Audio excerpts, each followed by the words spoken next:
मेरे साथ मौजूद मौजूद है उत्तर प्रदेश महिला आयोग की अध्यक्ष बबीता चौहान जी है। आज आपका बहुत बहुत स्वागत है न्यूज़ इंडिया में। जी, धन्यवाद रिंकी जी। और जब से आपने ये पद अपना संभाला है या कहीं इतनी बड़ी आपको जिम्मेदारी उत्तर प्रदेश सरकार ने दी है, उसके बाद लगातार आप काम पे काम कर ही जा रहे हैं। कुछ टाइम पहले आपने गाइडलाइंस जारी की थी कि जिम के ट्रेनर भी महिला होनी चाहिए, सलून में भी महिला होनी चाहिए, और जहाँ पर महिलाएं अधिकतर कपड़े अपने सिलवाती हैं टेलर भी महिला होनी चाहिए, जो कि इन तीनों जगह पे अधिकतर पुरुष देखे जाते हैं। तो उसको लेके अभी तक आपको क्या रिस्पॉन्स मिला है उत्तर प्रदेश में? किस तरीके से लोगों ने इसका आपको जो निर्देश आपने दिया है या आपने जो गाइडलाइंस दी है, किस तरीके से लोगों ने उसको देखा है और लिया है? देखिए, मैं पहले आपको क्लियर करना चाहूँगी, मैंने कहा कि जिम में भी महिला होनी चाहिए, राइट? लेकिन क्योंकि उसके कारण उसके साथ मेरे 2 रीज़न थे कि एक तो महिलाओं को रोज़गार दिलवाना, महिलाओं को आत्मनिर्भर बनाना, दूसरा सेफ्टी पॉइंट ऑफ व्यू से भी, जहाँ महिलाओं को थोड़ा प्रॉब्लम होती है कि आपने भी देखा है और आप भी सोशली इतना काम करते हैं और घूमते हैं कि जितनी घटना जिम की हो रही हैं, उतनी जनरली कहीं की घटनाएँ नहीं हैं। तो लेकिन मेरी इसके साथ किसी की बाउंडेशन ये नहीं थी कि अगर उसको जिम जा रही हैं तो वो महिलाओं से ही ट्रेनिंग लेंगी या महिला ही ट्रेनर लेंगी, ये मैंने शिक्षा पे छोड़ा। लेकिन मेरा ये मानना था कि जिनको महिलाओं से ट्रेनिंग लेनी है, तो उनके लिए महिलाएँ भी वहाँ उपलब्ध होना चाहिए। दूसरा ये था कि जिम आज आप देख रहे हो कि एक-एक गली में भी 4-4 5-5 जिम हैं। तो मेरा मानना है कि जब जिम इतने हैं, अगर मैं आगरा की बात करूँ तो बहुत कम संख्या फिर भी बताऊँगी, बहुत कम संख्या बता रही हूँ। फॉर एग्ज़ाम्पल अगर यहाँ 100 जिम है, 100 जिम में अगर हम 2-2 महिला भी कहीं रखते हैं, तो उसमें से 200 महिलाएँ हमारे यहाँ आत्मनिर्भर बनेंगी।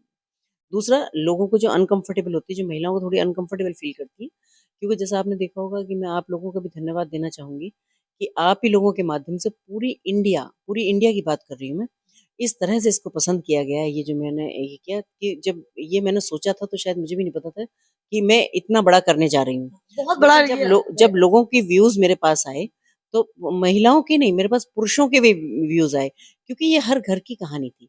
हर घर में महिलाएँ हैं, हर घर में बेटियाँ हैं, हर घर में बहनें हैं, हर घर में बहुएँ हैं और आजकल क्योंकि आधुनिकता का दौर है, लोगों के पास काम नहीं है, तो जिम भी बहुत लोग जाते हैं। यानी कि आपने एक तीर से दो निशाने, एक तो आपने सुरक्षा दृष्टि देखी, दूसरा आपने रोजगार। जो महिलाएं घर में परेशान रहती हैं, दो पैसे कमाएंगी, परिवार उनका चलेगा। अब आगे की रणनीति कैसे क्या दूसरा है? एक आपको और क्लियर करूँगी, आपने कहा कि मैं बुटीक में टेलर महिला रहेंगी। बुटीक में टेलर महिला नहीं रहेंगी, रहती हैं तो बहुत अच्छी बात है, रखें क्योंकि मुझे नहीं लगता कि कहीं भी महिला सिलाई में कहीं पुरुषों से कम होंगी। लेकिन आपने देखा होगा आज तक मास्टर जी ही मिलते हैं सारे उसमें। मैंने कहा है कि मेज़रमेंट के लिए तो कम से कम लड़की रखें वहाँ।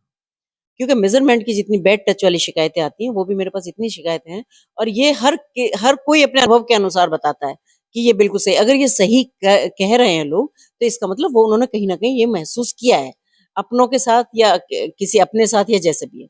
तो मैंने उनसे ये कहा कि अगर टेलर मिलेंगी तो बहुत ही अच्छी बात है, रोज़गार मिलेगा उनको, आत्मनिर्भर बनेंगी।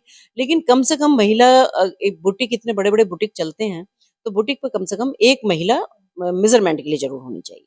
क्योंकि जब काम आप महिलाओं का कर रहे हो, महिला आपकी कस्टमर है, तो वहाँ महिला नौकरी क्यों नहीं कर सकती? तो मेरा एक ये भी एक सवाल था। तो इसलिए मैंने कहा और रहा सवाल इसका कि ये अभी कितना आगे बढ़ा है, आपने पूछा। तो एक्चुअली क्योंकि अभी इन लोगों का माइंड सेट ही नहीं था कि हम महिला भी रखेंगे। क्योंकि जब दुनिया की हर जगह महिला हैं, हर प्रोफ़ेशन में महिला हैं, चाहे वो बिज़नेस से लेके, जॉब से लेके, आसमान से लेके, सारे रॉकेट सारी जगह सब महिलाएँ। जिम में ऐसी क्या बात है जो महिलाएँ नहीं हैं? तो मुझे लगता है कहीं न कहीं कुछ इंटेंशनली भी प्रॉब्लम रही होगी, क्योंकि जितने केस और जिस तरह के केस जिम के आते हैं, मुझे नहीं लगता कि ये इसमें इनको अब से पहले नहीं सोच लेना चाहिए था कि अगर महिलाएँ इतनी परेशान हैं या इस तरह की घटनाएँ होती हैं, तो हमें महिलाओं को रख लेना चाहिए। तो मुझे तो अभी क्योंकि इन्होंने सोचा नहीं था, तो इसलिए मैंने इनको थोड़ा टाइम दिया है। अच्छा, दूसरा प्रशासन को हमने कहा है कि आप थोड़ा पहले गिनती करें, काउंट करें कि कहाँ क्या चीज़ कितनी है। जब इनका काम हो जाएगा, तो फिर हम ये भी थोड़ा-सा स्ट्रिक्टली लेंगे कि भई किसने ये फ़ॉलो किया, नहीं किया। हमने उनसे एक चीज़ और कहा है कि अगर उनको दिक्कत हो रही है कि भई महिला हमें नहीं मिल रही, तो वो हमारे पास आके कहेंगे तो हम उन्हें महिलाएँ भी दिलवाएँगे। तो ये भी आपके पास प्रावधान है कि अगर उनको नहीं मिले तो आप उनको प्रोवाइड करा देंगे। बहुत बड़ी बात है, क्योंकि आपने इस चीज़ को बहुत ज़्यादा बारीकी से लिया है। महिला की सुरक्षा फर्स्ट नंबर पर आपकी प्रायोरिटी थी, फिर उनको रोज़गार देना। बहुत बड़ी बात हो गई ये कि एक घर में एक कमाने वाली महिला पहुँचेगी, बच्चे सुकून से पढ़ेंगे-लिखेंगे, आगे की रणनीति है। लेकिन उत्तर प्रदेश में इस समय क्राइम के मामले अधिकतर महिला उत्पीड़न के बहुत ज़्यादा आ रहे हैं। हालाँकि उत्तर प्रदेश की जो प्रशासन है, जो चीज़ें हैं बहुत बढ़िया थी योगी आदित्यनाथ के आने के बाद, लेकिन एकदम से माहौल बिगड़ा, एकदम से केसेस आने ज़्यादा शुरू हो गए जब से ये थोड़ा-सा आपका विपक्ष मजबूत हुआ है चुनाव के बाद। क्या कहना चाहेंगे? क्या देखिए, लगता है अब आपको? आपने ही कह दिया कि विपक्ष मजबूत हुआ है जब से महिलाओं को प्रॉब्लम होने लगी, राइट? अब आप सोचिए कि अगर आप ये नोटिस कर रहे हैं कि विपक्ष मजबूत होने से महिलाओं को प्रॉब्लम हो रही है, तो आप सोचिए अगर विपक्ष सरकार बना लेगा तो महिलाओं का रहना क्या बहुत आसान होगा? नहीं होगा। तो इसीलिए मैं आपको कहती हूँ कि जब गंदी सोच और गंदी मानसिकता के लोग जहाँ थोड़ा हावी होते हैं, वहाँ गंदगी थोड़ी बहुत फैलती है। लेकिन फिर भी मैं आपको बताऊँगी, क्योंकि ये इतना खौफ है, क्योंकि हमारी मतलब जो उत्तर प्रदेश सरकार है, उनके इतने स्ट्रिक्ट रूल हैं कि यहाँ कोई भी दोषी है उसको बख्शा नहीं जाएगा। और ये जो डर है ये बहुत बड़ा काम कर रहा है। तो मैं नहीं कहती हूँ कि अब बिल्कुल ही कोई विकृत मानसिकता के लोग हों या बिल्कुल यही सोच रहे हैं कि हमें तो मरना ही है लेकिन हमें ये इस तरह के काम करने हैं। तो बात अलग है, लेकिन ऐसा नहीं है, अपराधों में भी बहुत कमी आई है और महिलाएँ आज अपने आप को सुरक्षित महसूस करती हैं उत्तर प्रदेश उत्तर प्रदेश में। में? यस। यानी कि नहीं, देखिए आपने कहा कि खौफ है, योगी आदित्यनाथ का डर है, मुजरिमों में होना चाहिए क्योंकि उन्होंने इस तरीके से अपनी प्रशासन, अपनी रूपरेखा बना के रखी है। लेकिन इसके बावजूद भी लोग नहीं मान रहे हैं। महिलाओं के साथ उत्पीड़न बहुत ज़्यादा आ रहे हैं। थोड़े बहुत नहीं, बहुत ज़्यादा आ रहे हैं बबीता जी इस समय। जो मैं देख पा रही हूँ, हर जिले से कुछ न कुछ थोड़ा बहुत निकल के आता है। रोज़ मैं अखबार पढ़ती हूँ, पता लगता है आज ये हुआ, कल रेप हुआ, परसों ये हुआ, घर से निकाल दिया। इस पे तो क्योंकि आप भी लगातार आप उत्तर प्रदेश में बहुत ज़्यादा अच्छे से काम कर रही हैं। यहाँ भी नहीं, आप हर जगह पहुँच रही हैं। मैं हर जगह तस्वीर आपकी देखती हूँ। आप मुश्किल से आगरा में बहुत कम रुक पाती, तुरंत ही लखनऊ पहुँच जाती हैं। वहाँ भी आप जनसभाएँ कर रही हैं, महिलाओं के साथ बैठ बातचीत कर रही हो। मुझे लगता है आने वाले समय में तस्वीर बिल्कुल, देखिए इस उत्पीड़न को रोकने के लिए ये महिला आयोग बनाया गया है और महिलाओं की समस्याओं का हम कैसे समाधान कर सकते हैं, उनको कैसे सुरक्षा दे सकते हैं, ये हमारा सबसे बड़ा उद्देश्य है कि महिलाओं को हम आत्मनिर्भर बनाएँ, महिलाओं को हम सुरक्षित भी करें और महिलाओं के चेहरे पे मुस्कान भी लेके आएँ। देखिए मैं आपको बताऊँ, ये हमारा पुरुष डोमिनेटिंग समाज था, ठीक है? अब मैं कहूँगी कि उसमें थोड़ा कमी आती जा रही है। अभी भी महिलाओं के लिए संघर्ष बहुत आसान नहीं है। महिलाओं को अपनी जगह बनाने के लिए, महिलाओं को कहीं भी आगे बढ़ने के लिए बहुत संघर्ष करना पड़ता है। तो उन्हें रोकने के लिए कोशिशें की जाती हैं ना, लेकिन पर जब अब माहौल जैसे-जैसे बदलता जा रहा है, वैसे-वैसे महिलाओं की भूमिका भी तय होती जा रही है।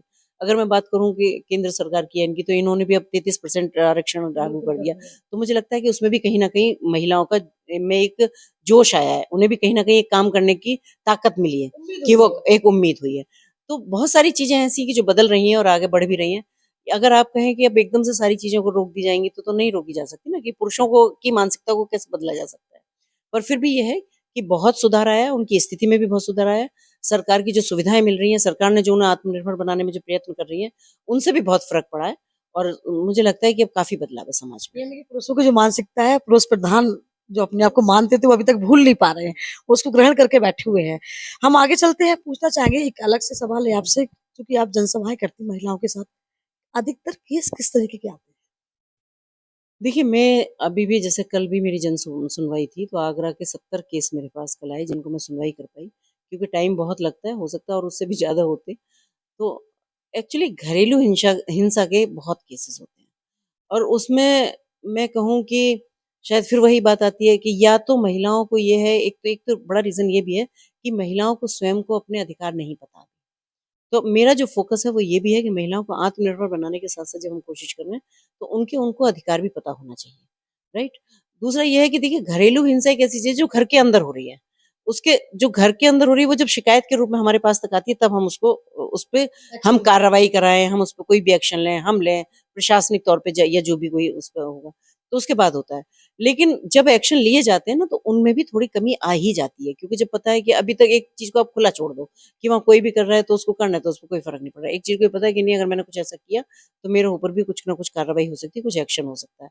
तो वहाँ थोड़ा लोगों में डर होता है। तो जैसे मैं अभी पिछले महीने की आपको बात बताऊँ, जब मैंने सुनवाई की थी तो मेरे पास लगभग 30 केस मेरे पास आए थे, 27 केस थे शायद, जिसका मैंने लगभग मतलब मुश्किल से 4 केस बचे, 4 केस में से 1 केस वापस हो गया, 3 केस बचे थे, 3 केसों में कुछ ऐसा क्रिटिकल था कि वो नहीं हो पाए। बाकी सारे केसों में उन पे कार्रवाई की गई है। मतलब मैं बहुत खुश हूँ इस बात से कि जब से मैं आई हूँ, यानी कि मैं 6 तारीख को 6 सितंबर को मैंने जॉइन किया था और 6 सितंबर से आज 4 दिसंबर है। 3 महीने लगभग मुझे होने जा रहे हैं और 3 महीने में आज तक मेरी एक भी एप्लीकेशन पेंडिंग नहीं है। तो मैं इस बात से भी बहुत खुश हूँ कि मैं अच्छा काम कर पा रही हूँ और जिस मकसद से मैं आई थी, अभी तक तो प्रभु की कृपा से मैं उस मकसद में कामयाब हूँ। जैसे कि आपने सुना मेरे साथ मौजूद थी उत्तर प्रदेश सरकार की महिला आयोग की अध्यक्ष कविता चौहान जी, जो कि अब लगातार महिलाओं के लिए अपना काम कर रही हैं, उनके चेहरे पे मुस्कान आए, उनको रोजगार मिले, उनकी सुरक्षा में चार चांद लगे, क्योंकि सुरक्षा आजकल बहुत ज्यादा हो चुकी है। इसलिए बबीता जी लगातार उत्तर प्रदेश में भ्रमण भी कर रही हैं, हर जगह पहुंचकर जन सुनवाई भी कर रही हैं और महिलाओं के लिए जितना हो सकता उतना पूरा पूरा करने की कोशिश कर रही है। कह सकते हैं कि आने वाले समय में महिला उत्पीड़न है या उनको जो भी सुरक्षा में प्रॉब्लम हुई, उस सबसे अब कहीं न कहीं चीज़ें अब बदली जाएँगी और कह सकते हैं उत्तर प्रदेश में अब महिलाओं को देखने की दृष्टि और भी बदल जाएगी। कैमरा पर्सन दीपक के साथ रिंकी उपाध्याय, न्यूज़ बंगाल।